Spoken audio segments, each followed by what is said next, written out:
O Vem de Carona já está no ar. Um quadro onde a gente conta boas histórias para as pessoas que inspiram e que fazem a diferença. Aqui, o caminho é tão importante quanto o destino.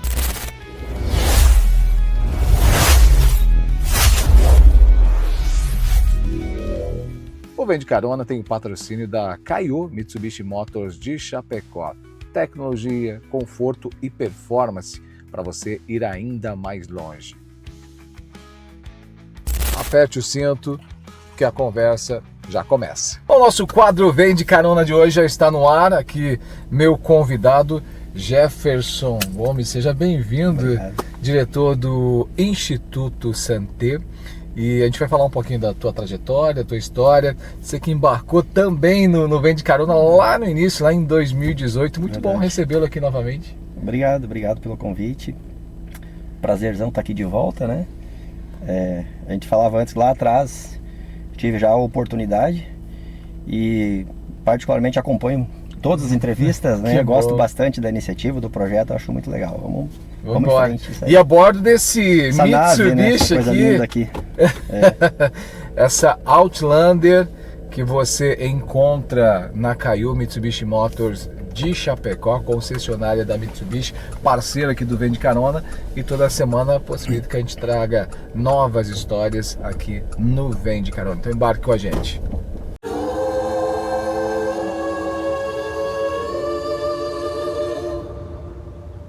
Luxurious.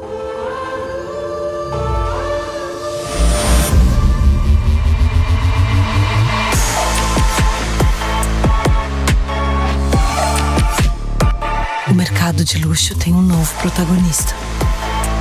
Chegou o Outlander, o híbrido carregado de luxo. Jefferson, antes da gente falar da tua história, da tua trajetória, eu falei aqui do Instituto Santé.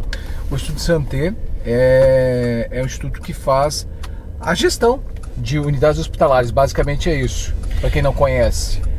O Santé, ele é uma empresa voltada de forma preponderante para a área da saúde, né? Uhum. Mas nós temos 3 linhas de atuação. Nós atuamos na área de saúde, educação e assistência social. O Santé hoje ele possui mais de 20 negócios, né? Então, gestão de hospitais O foco é a saúde, mas... Exato, E temos uma plataforma de educação, nós temos plataforma de compras, negócios na área de tecnologia, na área de saúde corporativa também, home care. Então, são mais de 20 negócios, mais de 20 iniciativas que compõem o conglomerado todo de empresas que o Santé administra. Do grupo de uma forma geral. A atuação é no Brasil todo, alguns estados específicos?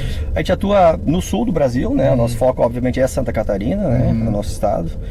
Temos alguns negócios no Paraná e já tivemos algumas iniciativas em outros estados, enfim, mas mais na linha de consultoria, assessoria técnica para alguns projetos pontuais, né? Então, mas na área de gestão, na área mais de gestão, focado... Isso, na área de gestão de saúde mesmo, mais focado no nosso estado. Claro, entendi. Bom, e você também, eu lembro que eu falei agora no início que participou do quadro lá no início, lá do Vem de Carona. Na época você atuava na gestão do Hospital Regional do Extremo Oeste. Como é que foi essa transição aí?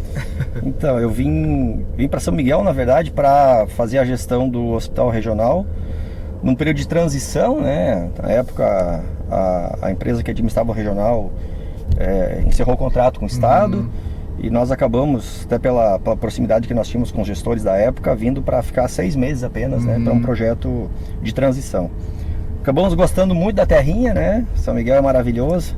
E estamos aí, estou aí há 10 anos já entre idas e vindas. Você é natural da onde? Eu sou gaúcho, né? Gaúcho. Sou de uma cidade próxima daqui, na verdade. Mas eu passei a maior parte da minha vida em Jaraguá do Sul, né? Lá próximo de Blumenau, próximo de Joinville lá. Praticamente o extremo aqui. Exato, exato. E esse período todo, conhecia a região ou ainda não? Veio pra cá? Não, na verdade, apesar de ter nascido próximo, eu saí relativamente cedo daqui, né? Tinha vindo uma vez na minha vida para São Miguel apenas.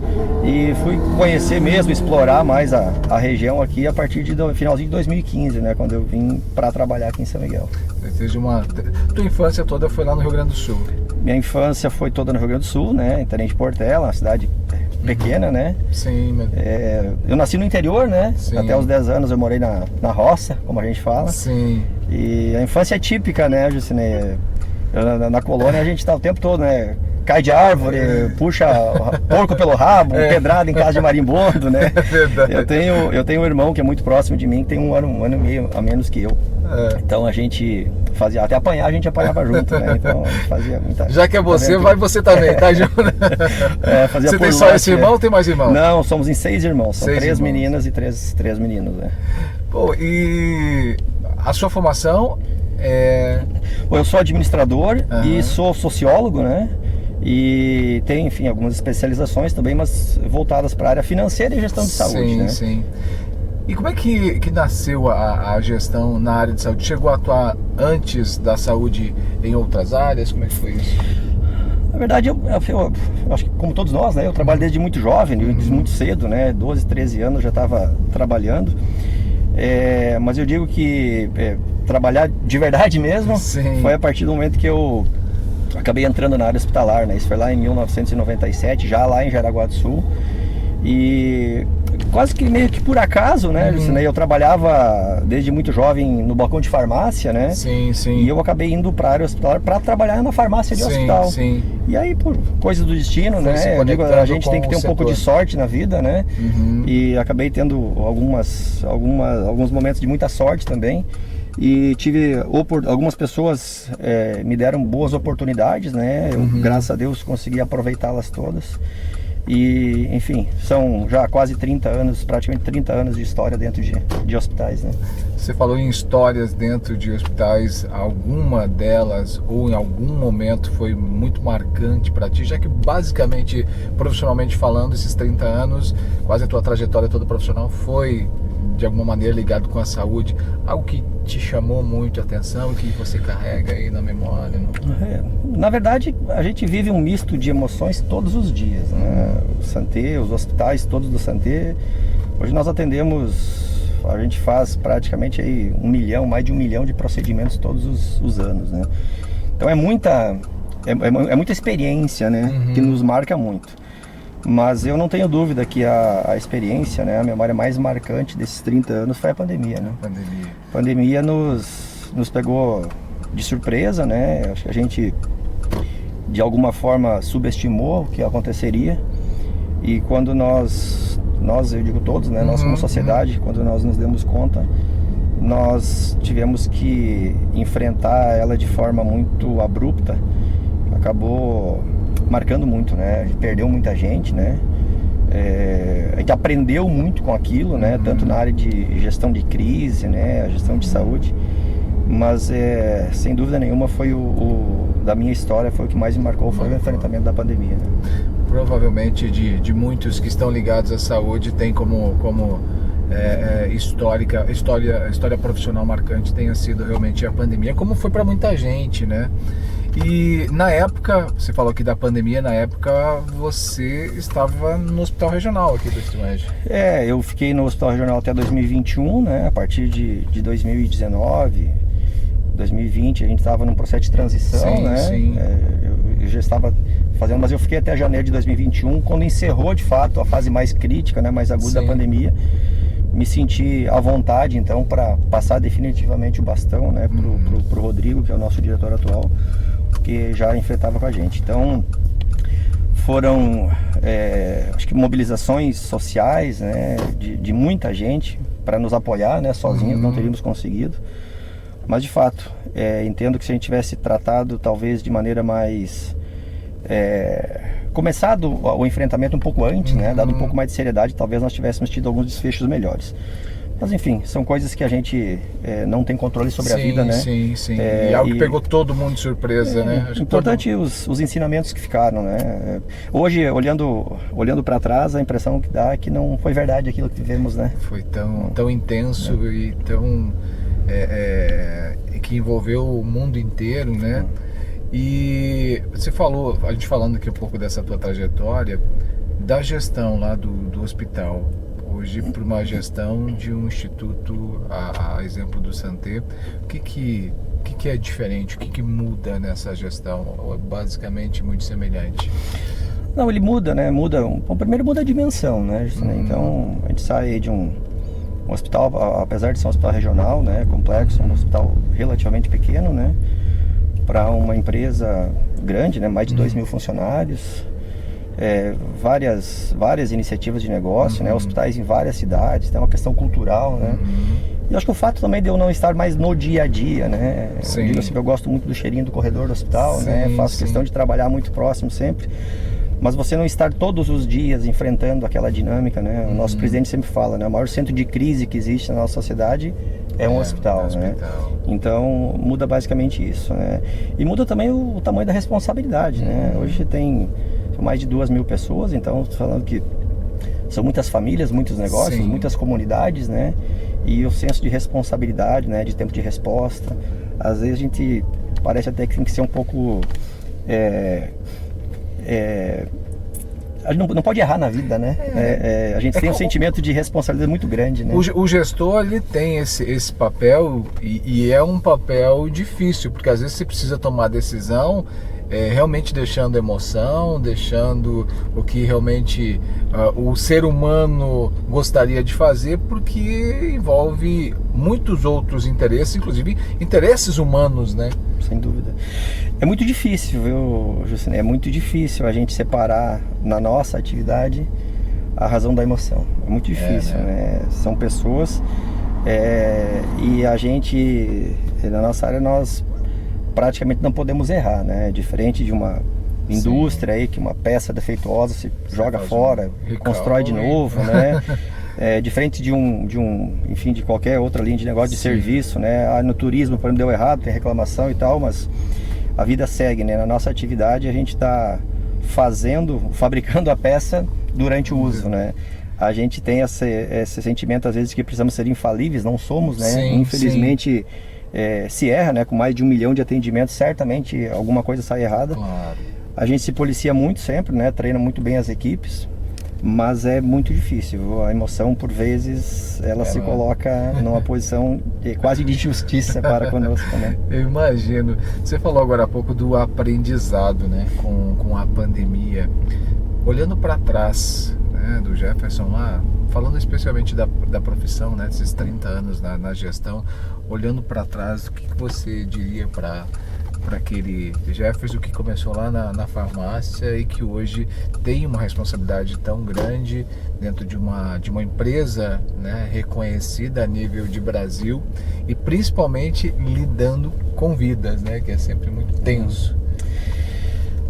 Acho que a vida é feita de aprendizados, né? O tempo todo eu me permito aprender todos os dias, né? Independente do lugar que eu esteja e com as pessoas que eu esteja. Mas eu entendo que algumas lições são para sempre, né? A primeira, que olhando lá para trás, é que a gente não consegue nada sozinho na vida, né? A gente não vence na vida sozinho, a gente precisa de mais pessoas do nosso lado. Então, a gente precisa se apegar àqueles que nos amam, aqueles que a gente ama, né? Aqueles que nos apoiam, aqueles que torcem por nós, sobretudo.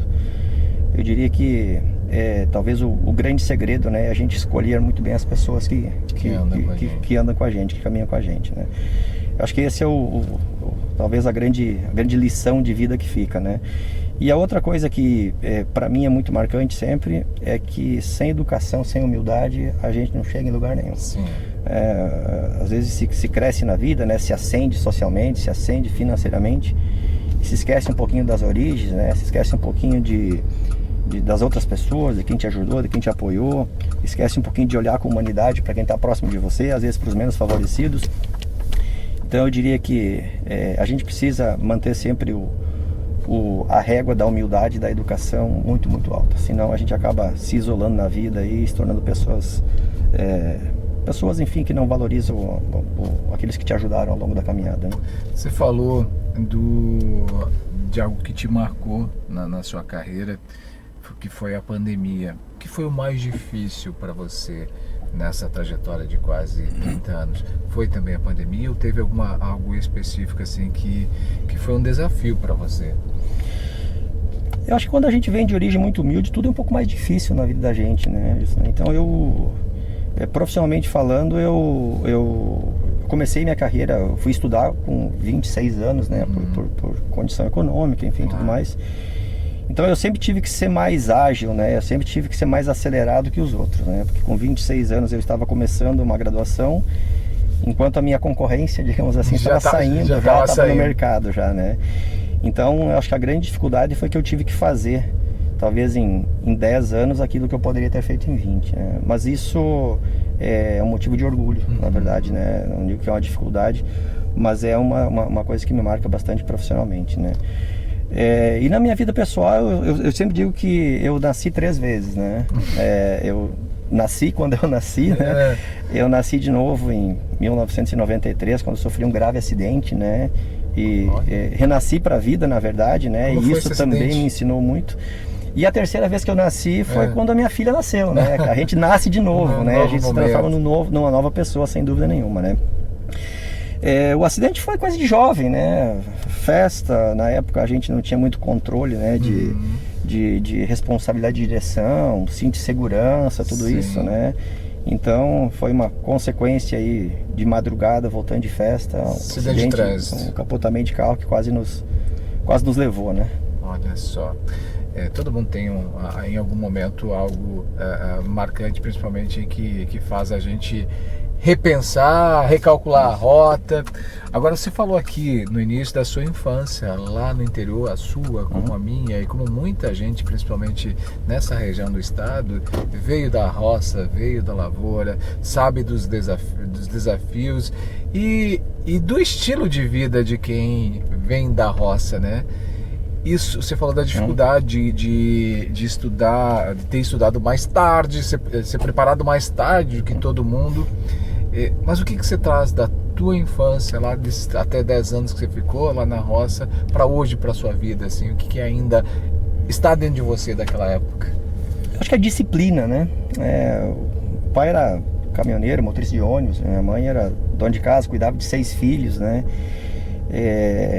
Ter disciplina numa condição dessa, né? Não só economicamente falando, mas estruturalmente falando também, né? Meu pai tendo que correr atrás, trabalhar, buscar o sustento, minha mãe enfrentando sozinha poucas coisas. Então hoje eu valorizo muito as pequenas coisas, né? O pequeno dinheiro, o pequeno gesto, o pequeno abraço, né? As pequenas vitórias. Eu sempre digo que a gente tem que comemorar as pequenas vitórias, né? Porque senão a gente às vezes se sente improdutivo na vida, né? A gente perde o foco, né? Só fica olhando lá na frente e esquece as conquistas. E essa questão de disciplina é muito legal. Eu acho que em tudo tem que ter na vida, né? A gente precisa ser disciplinado, precisa respeitar as regras, respeitar as normas, respeitar os espaços, respeitar os limites, né? Então isso é uma coisa que eu carreguei para a vida inteira e me fez muito bem durante muito tempo, né? Eu preparei aqui um bate-bola de perguntas para a gente fazer um fechamento do nosso bate-papo. Sei que tu tens muita história para contar. E uma palavra, o que define a sua trajetória? Cara, eu acho que objetividade. Eu sou muito objetivo nas coisas da vida, né? Preto é preto, é branco, é azul, amarelo é amarelo, é dia é dia, noite é noite, né? Eu gosto de tratar isso com muita objetividade, né? Eu consegui, graças a Deus, repassar isso para minha filha também, né?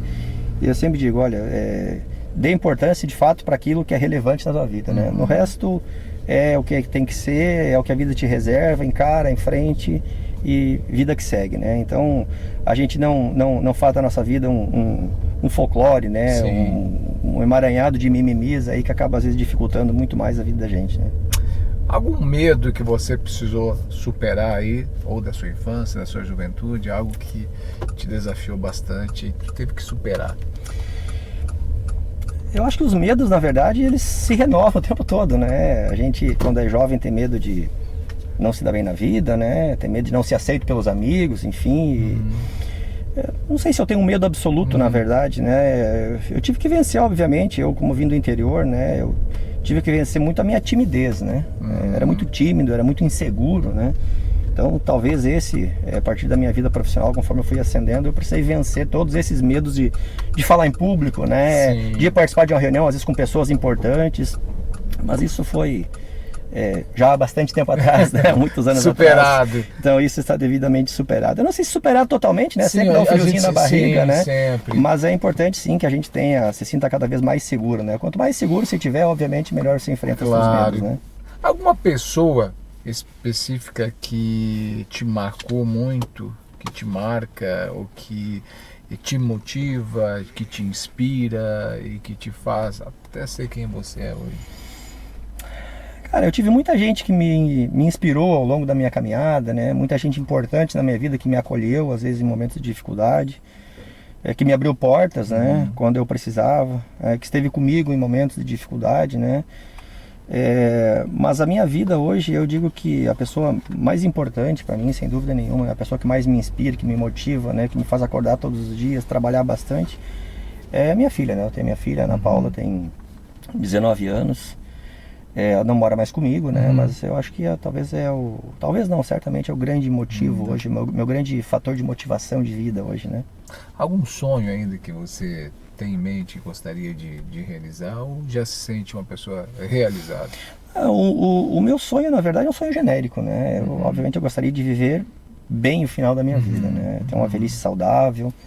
Procuro manter sempre uma atividade física, né? Um regramento legal, cuidar um pouco da saúde, né? Sim. Para que a gente consiga envelhecer saudável, né? Porque eu acho que a limitação humana, né? A velhice com dependência dos difícil, outros né? é terrível, é horrível, né?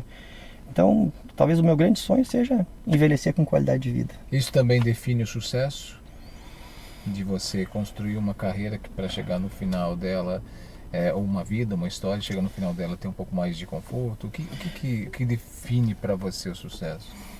Eu acho que sucesso é perseverança, né? Acho que você precisa saber o que você quer na vida, né? A gente percebe muita gente às vezes vivendo um dia após o outro, né? Sem saber muito bem onde quer chegar, né? Para onde quer ir. E aí isso te leva a não se preparar adequadamente, né? Porque você não sabe para que você quer se preparar. Então eu entendo que o segredo do sucesso é saber o que você quer da vida, né? Não é o tamanho, né? Não é a dimensão, Sim. não é o lugar, não é o dinheiro, não é a proporção, é de fato saber. Porque a gente precisa respeitar o sonho de cada um, né? Claro. As pessoas são o que são por conta dos seus sonhos, né? Se motivam por conta dos seus sonhos. Então, se a gente não souber o que quer fazer, trabalhar todo dia para isso, né? Investir todas as suas energias para isso, obviamente o sucesso não vai vir, né? O sucesso vem pelo acaso do vento daí, né? Que legal. Jefferson, eu quero te agradecer imensamente por compartilhar um pouco aqui da tua história, trajetória. Mais de 10 anos aqui, você se tornou uma pessoa regionalmente conhecida pela função, mas também pelo quanto você circula e participa, né, da comunidade. É uma pessoa ativa aqui na comunidade, então todo mundo te conhece. E você poder compartilhar com a gente, talvez muita gente nem faz ideia, porque sempre que eu gravo e trago histórias aqui, e pessoas de sucesso, que conquistaram o sucesso, muita gente olha pelo recorte, né? Olha o recorte, aquela pessoa bem sucedida, aquele profissional, olha onde ele está, é diretor, mas ninguém consegue enxergar os bastidores dessa história, né? Então a ideia é que a gente poder compartilhar, e eu te agradeço pela confiança de embarcar mais uma vez no Vem de Carona. Que bom, é legal, eu agradeço também. A gente precisa aproveitar todas as oportunidades da vida, né? Então oportunidades como essa faz com que a gente às vezes consiga, de fato, como você falou, ser visto de uma forma um pouco diferente, né? Fora o recorte profissional, social que a gente tem. E eu digo sempre que a gente precisa aproveitar as oportunidades, né? Tem um ditado na nossa área que fala sempre que o leito de hospital já ouviu mais confissões que qualquer confessionário, né? Então a gente não sabe quanto tempo nós vamos estar aqui, né? E a gente precisa aproveitar todas as oportunidades. Eu procuro fazer isso e transmitir essa mensagem, esse carinho, enfim, para todos aqueles que me cercam, né? A gente não sabe quanto tempo a gente vai ter para aproveitar as oportunidades, para abraçar as pessoas que a gente ama, né? Para dizer para as pessoas que a gente ama, que a gente ama de verdade, né? Então as oportunidades a gente precisa abraçar elas todos os dias. E essa é mais uma, né? Te agradeço, é a segunda oportunidade que eu tenho de estar aqui contigo. Te agradecer, parabenizar pelo sucesso do projeto. E prazer estar dentro dessa nave aqui também, né? Maravilhoso aí. E vamos para a luta mesmo. Tá bom? Obrigado. Um abração. Sucesso. Sucesso.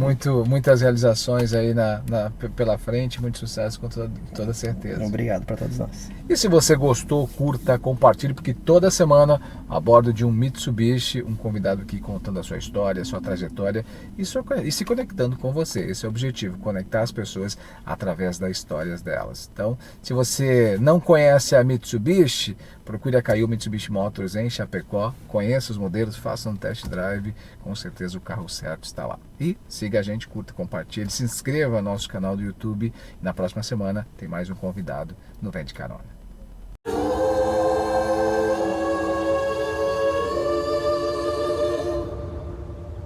Luxurious.